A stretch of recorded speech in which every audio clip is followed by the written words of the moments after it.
So, hello there. My name is Stuart Welling, and I'm going to talk to you today about some of my ideas. Well, this is actually a video part 2 of the video the 25-minute video that I recorded earlier today.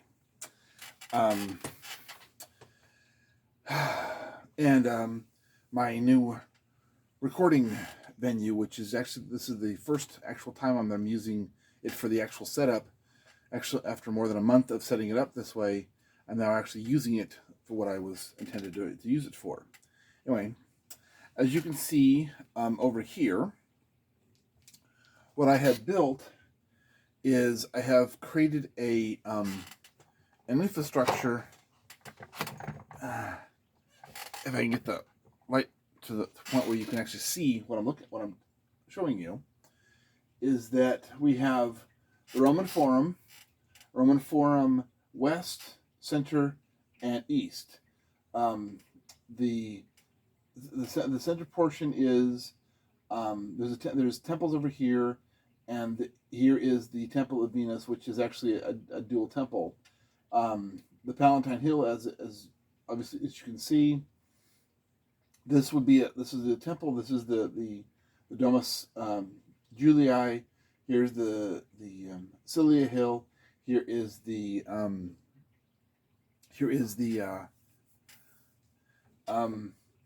Colosseum, and from here to here, this makes a square. Well, one of the things that I'm working on in this specific idea is that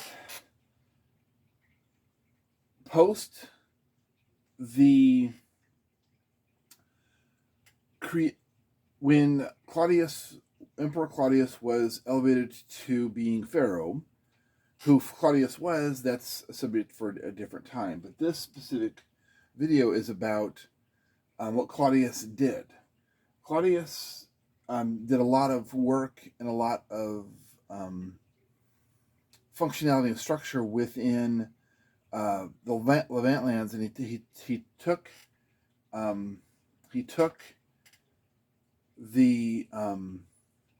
the Temple of Solomon. He took it down. He from the inside down. He didn't take it. He didn't destroy the building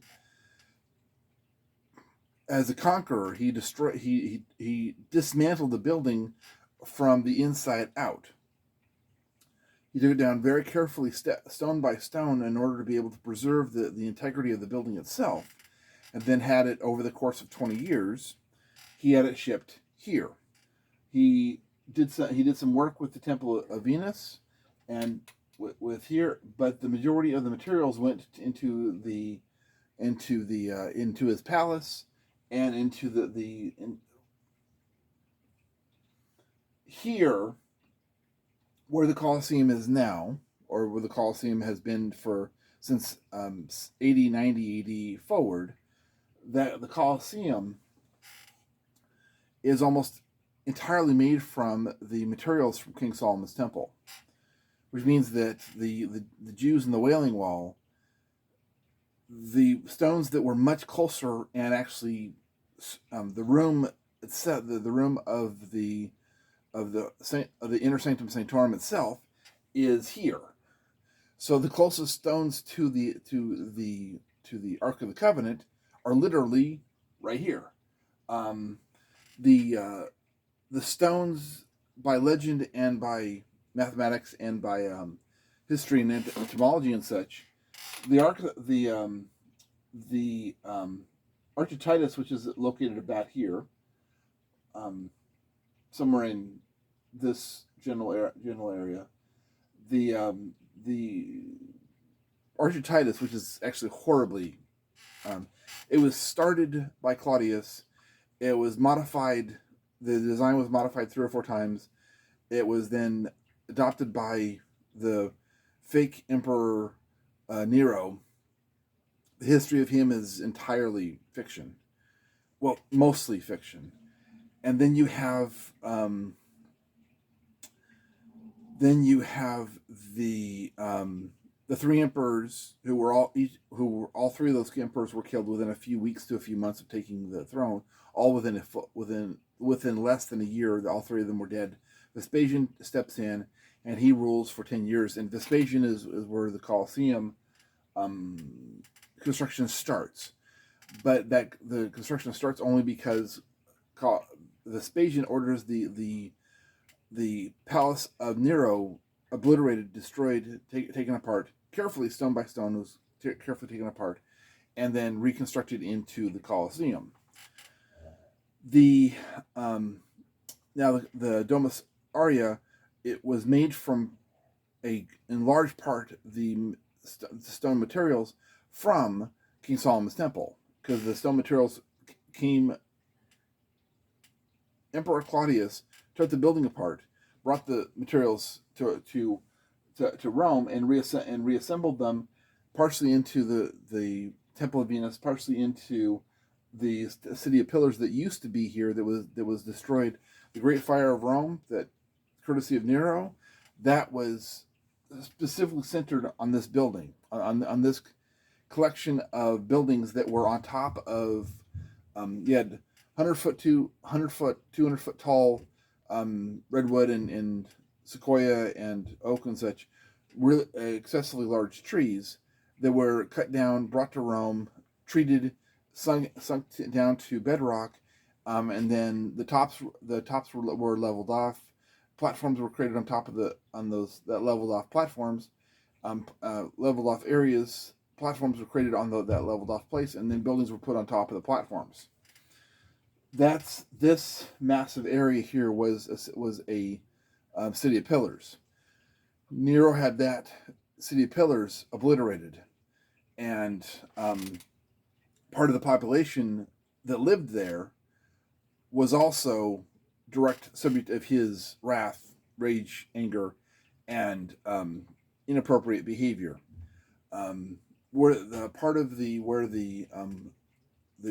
witch burning time came from, part of that tradition started with this situation where the residents were the Poles that I just described, and obviously the Great Fire of Rome adds the mathematics of what happened, trying to keep it at least mildly G-rated. So you have that issue going on, the issue of the Colosseum and the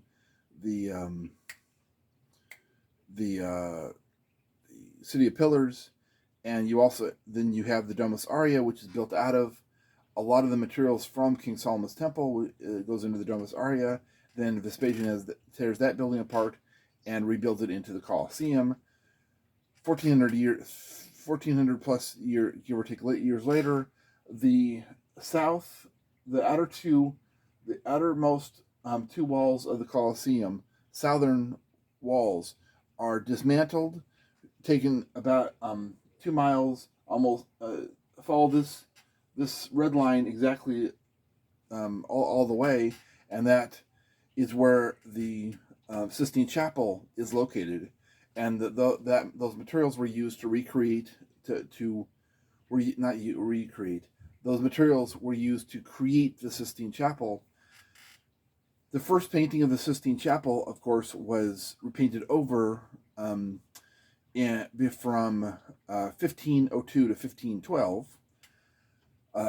It's credited to Michelangelo, who did not have the skills, did not have the ability, did not have anything close to being able to do painting at that level. There's also somebody else there under house arrest who was his parentage is non-sanctioned by the church, and his birth was from the Memento Mori ceremony. The Greeks would have called him a demigod. The Romans would have called him a son of Hercules way back then, not post-Christian, Rome, but Emperor Roman Empire and Roman Republic Rome.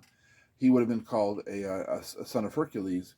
That would be Leonardo da Vinci, who had more than enough skill and talent and all the necessaries to be able to paint the Sistine Chapel.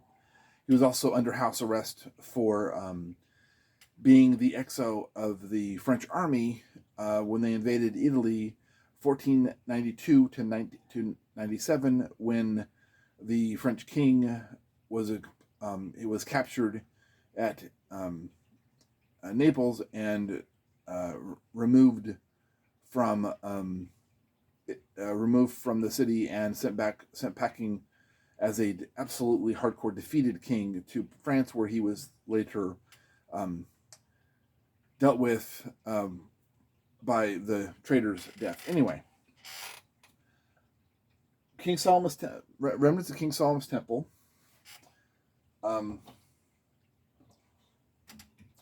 Remnants of King Solomon's temple here. Remnants of King Solomon's temple here. Remnants of King Solomon's temple here. Remnants of King Solomon's temple here.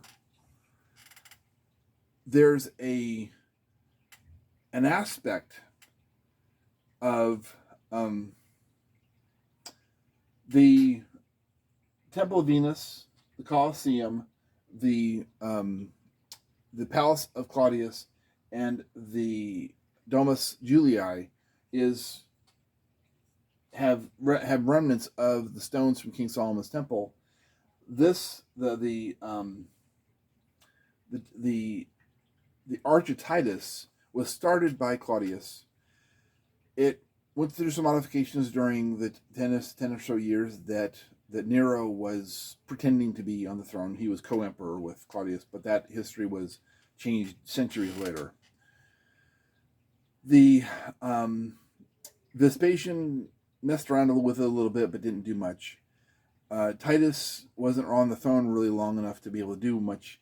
And then his little brother, Dominian, he was on the throne for like 10 years or so. I don't remember exactly how long. And he was also killed. So you have Nero was killed. The three emperors were killed in very quick succession. Vespasian wasn't killed, but there's some issues with him and the volcano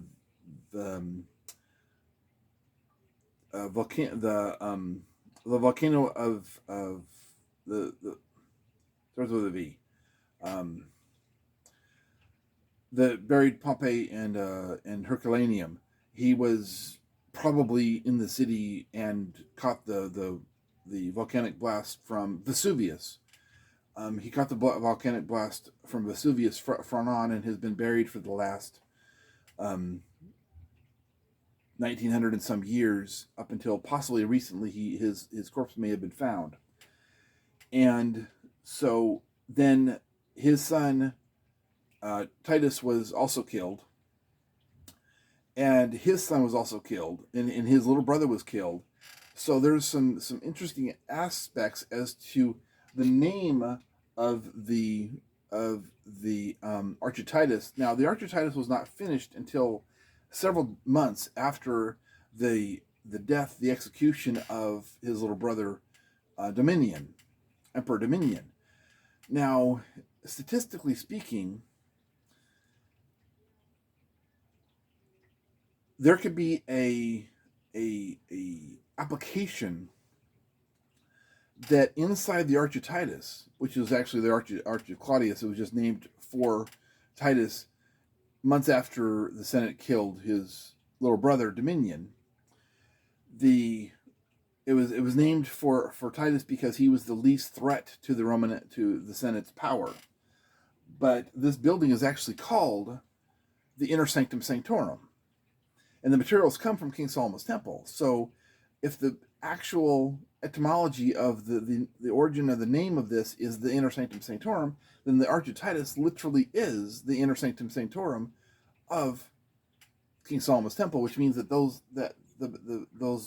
building materials of the Arch of Titus quite literally, physically, tangibly is the stones that surrounded floor, walls, ceiling, the Ark of the Covenant.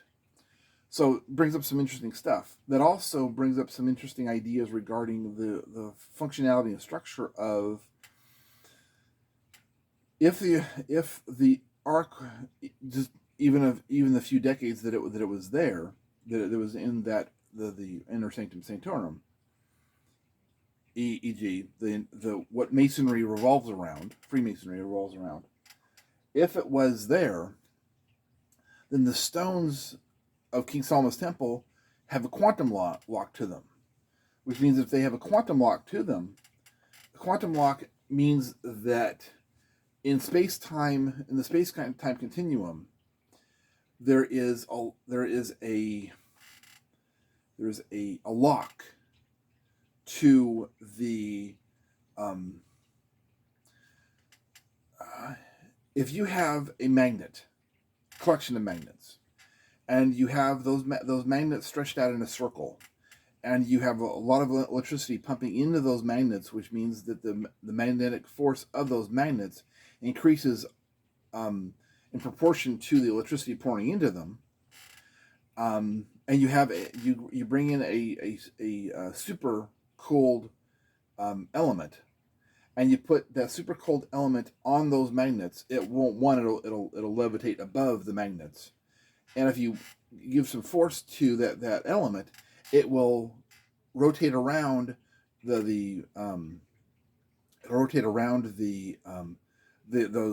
magnets in an electrical field, and you can have those magnets in whatever position that circle of magnets in whatever position you want, do whatever kind of movement you want, and that element will continue to rotate around no matter if it's upside down, sideways, vertical. It makes no difference.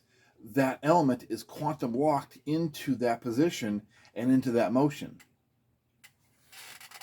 So is there a quantum lock regarding the temple of Venus building, no matter what it's called? It's had a couple different names. The Colosseum, the temple of the palace of Claudius, and the Domus Julii. Since all of those the materials are either limestone and or granite, which are more than 95% quartz. Does that quartz have a quantum lock to within the functionality and structure of the Ark of the Covenant, which the main building materials that held the Ark of the Covenant by linguistics alone is the Arch of Titus. Are those 5 buildings quantum locked into a structure where they're electromagnetically locked into a circle together, and that circle cannot be broken? It's a very interesting idea to process, especially since you add the levitation aspects of it, and these buildings were a specific project. The rebuilding of them, the building of them, the rebuilding of them, the orientation of them was a special project of Emperor Claudius, who became emperor about 5 minutes after the adjusted time period of the crucifixion of Jesus. The night before his arrest, he had a last supper with his flock, and he said to them,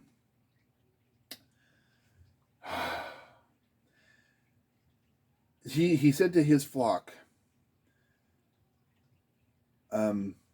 call me trying to remember what I say about this. He said, that's right, I remember now. It's a build. In Latin, build. In English, it's build. In Latin, it's called Peter. Build your temple. Temple in Latin means to speak, to speak divinely, which means that build your temple translates into English as Peter Simon. Now remember, in Latin first last. So you have Simon Peter. Build your temple upon would be a foundation format, which would be a Latin reference to the Hebrew, to the hieroglyphic language of the Ben stone, which would be basically an upside down pyramid with a platform on top, a platform and a V of the bottom of the pyramid, if the pyramid was basically, in this case, upside down.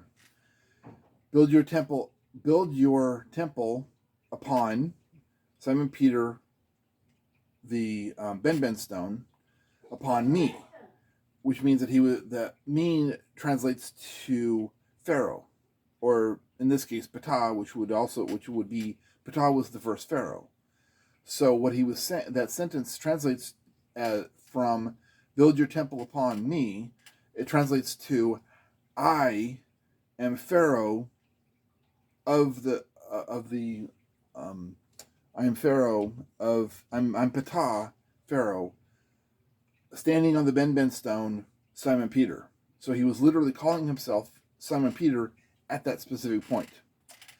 And from that point forward, he was Pharaoh, which means that he had 5 Pharaoh names. Jesus Christ, Emmanuel, Simon Peter, and you have 2 other names that go with these 3. Within you're leaving at the Latin and the commoner's Italian name. The Latin would be Claudius, and the commoner's name would be Mark, because of an illiterate culture. The signet ring pushed into wax or ink would make a mark on the page, and that mark is known today as being if the Pope writes something down or has something written down and he seals it with his signet ring, he makes his mark St. Mark. So you have these buildings appear to be in some kind of a quantum lock together. So Claudius built or modified each one of these 4 buildings, not to mention the 5th of the Arch of Titus. And you have that given information, and not only do you have that given information, you also have the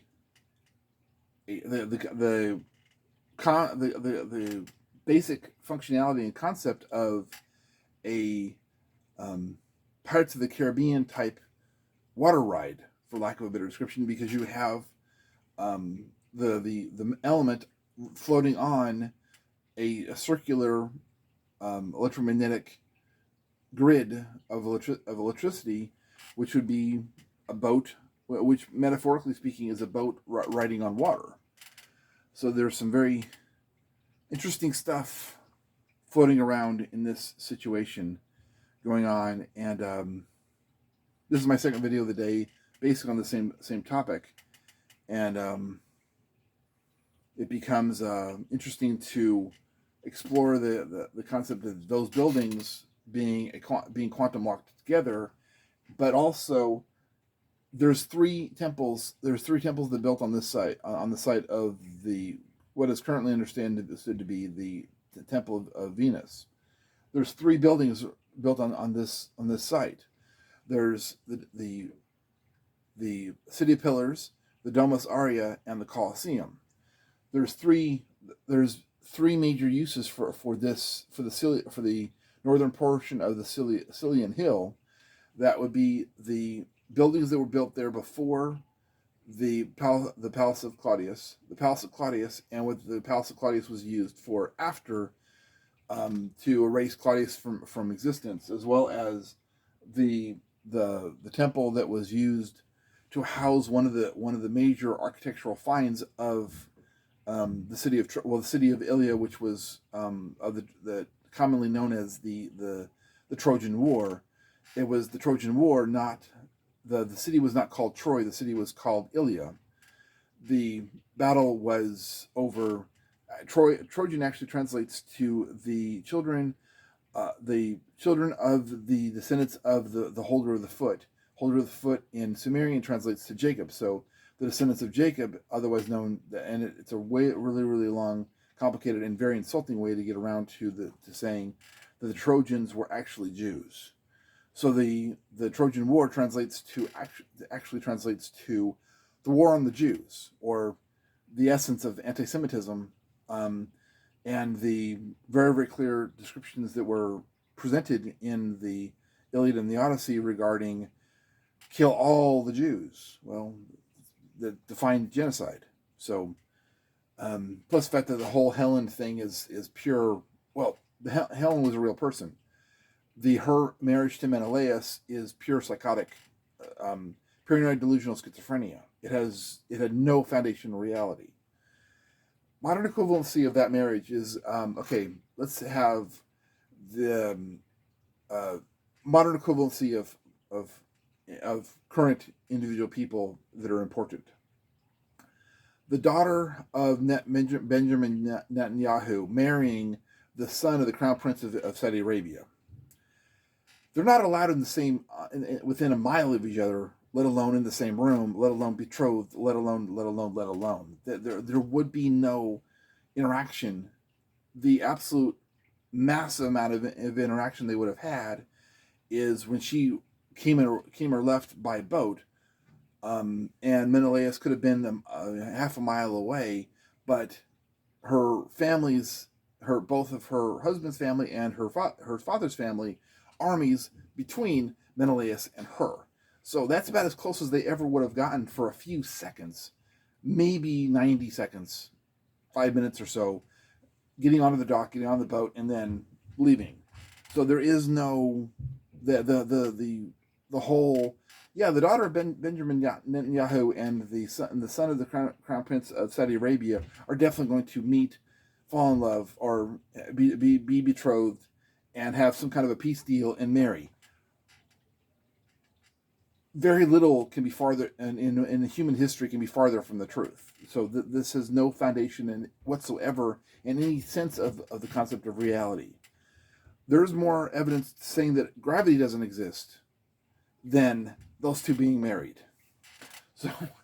So that the whole foundation for the Trojan War being, Menelaus getting his wife back from Paris is pure poetic license from.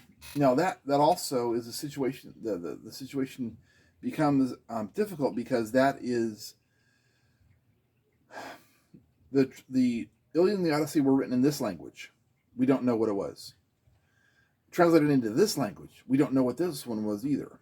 Translated into this one, which could have been a form of linear B. Which specific form of linear B? No idea. Translated into this language, which would be more closer to what we understand to be linear B, but about 25 to 50, 40%, 30% of linear B is translated, which means we are pure. That's one word in 4, 5, 3 words are translatable. That's more than half a sentence. We have no idea what it means. 3/4 of a paragraph, no idea what it's talking about. So it's best guesses on best guesses on best guesses as to linear B, and that's the earliest. That's number 3 of the Iliad and the Odyssey are translated. Then we get into the earliest forms of Greek, and there's 4 versions of that before it starts getting into a form of Greek that we actually be able to understand. If you're counting, that's 7 to 8 languages from the original to the earliest of the earliest form.